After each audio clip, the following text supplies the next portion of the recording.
This video serves as a bit of a walkthrough of a woodshop we created about 8 years ago called DSM. Although this includes a lot of the basic steps in turning logs into decks, our purpose is to demonstrate the real essence of what DSM really is. By translating the demands of our pro riders directly into both procedure and specialized equipment, we have created an environment that is demonstrably different from anything we've ever encountered. We hope you enjoy this little tour.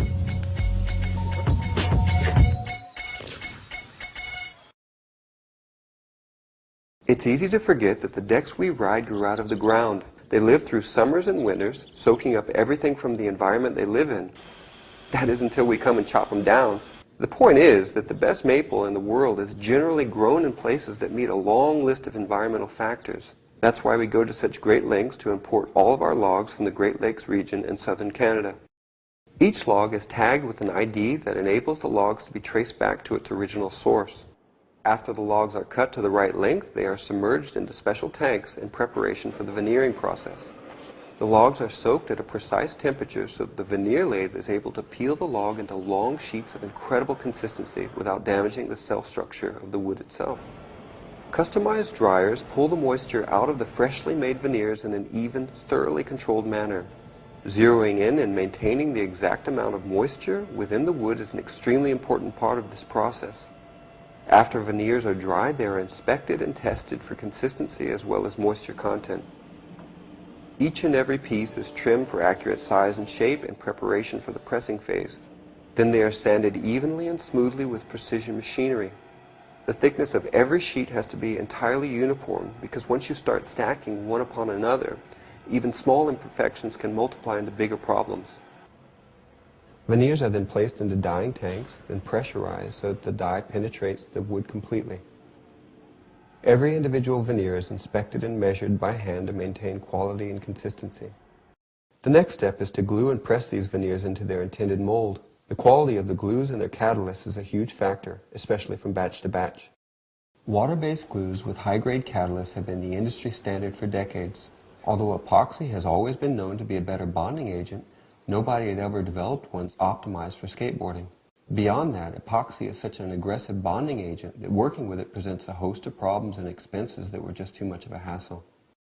DSM pioneered a system that allowed us to use epoxies, and the result is our resin decks. Not only do they hold their intended molding with better fidelity, they maintain it much longer with even less adhesive because it is so aggressive. You end up with a lighter, stiffer deck that doesn't decay at all in the same way as a regular deck. One of the most important functions of any company is implementing rider input. For years, my job was to make sure that all the pros under our roof got exactly the decks they wanted. This is one of the key reasons we were so inspired to change our production procedures in order to make every deck feel exactly the same. The enormous number of hours skaters put into learning every trick are intertwined with the subtle leverage points yielded by the deck's relationship between the holes and the transition from flatten to the kick.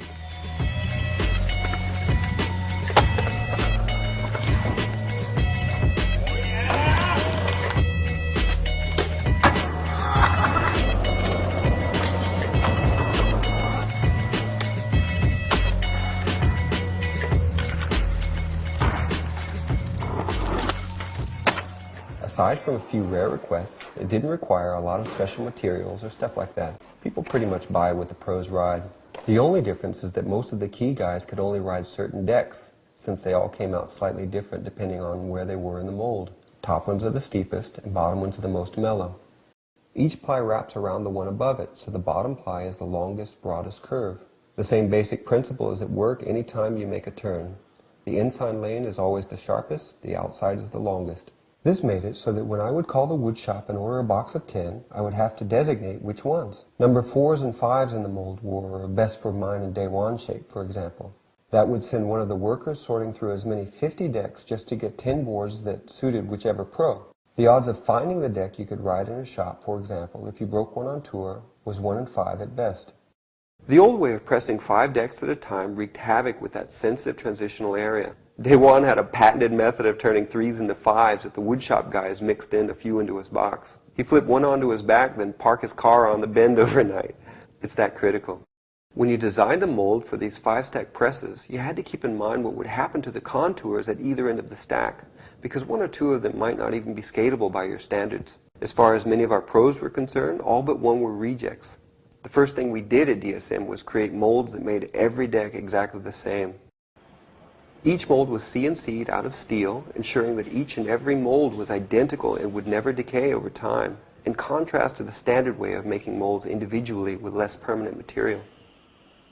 Curing is the next step, and it's a crucial one. In the past, a problem that we had was that sometimes when orders were ramping up, especially during the spring, we would notice decks getting soggier and soggier when we were shipping the most worldwide. When we didn't have enough supply of either veneers or perfectly cured decks to keep up with their cycle, they would yank them out of the curing before they were actually done, thinking they would shave a few days off, which wouldn't matter. This whole situation just shows the importance of curing. If the glue isn't allowed to dry properly, the wood won't retain the mold's form. That's why from the very start we took extra steps, both in procedure and within the actual facility, to treat the decks as if they were patients coming out of surgery, allowing them to recover in tightly controlled rooms where the decks could stay cool with several finely tuned humidity control devices. After they're cured but before they're shaped, we drill the decks with specific templates that are made to hone in over sharply defined markings from the mold itself. Previously, decks were shaped then drilled, leaving each batch with slightly different nose and tail lengths. Even 1/32 of an inch off on either end could create a 1/16 difference overall, which was enough for one of our skaters to reject. And even if they did get those distances correct, their placement along the concave was just another variable. Pushing the holes too close or too far from the bends upsets the intended leverage points on the nose and tail. Since decks in the past were created and translated to mold by hand, it was nearly impossible to keep human error from creeping in. In contrast to this old way of doing things, DSM masters are digitally finalized and reproduced in steel by computer automated design and machining. This means that common errors that creep in along the subtle curves are digitally eradicated, and each deck comes out the way it was intended. After they're routed, decks are thoroughly inspected and finished by hand. One of the key features of DSM is the unprecedented number of man-hours assigned to the inspection and finishing of each and every deck. There are 14 stages of intense quality control. From here, the decks are in the final stages of lacquering, burnishing, and finally sprayed with a clear gloss. Decks are laser etched with brand logo identification and a unique serial number to track the manufacture date. Even the heat transfer papers are produced in-house, giving DSM complete control from log to finished product. With access to every part of the manufacturing process and the input from all of our riders, we have the ability to push the modern skateboard to levels we could have never hoped for when we first began. At any given time, select riders are trying samples derived from new ideas. This way, we can continue to play our part in making decks to help take your skating to the next level. Innovation rarely comes by revolution. It develops by continual and gradual evolution. With DSM, we are well equipped to do our part.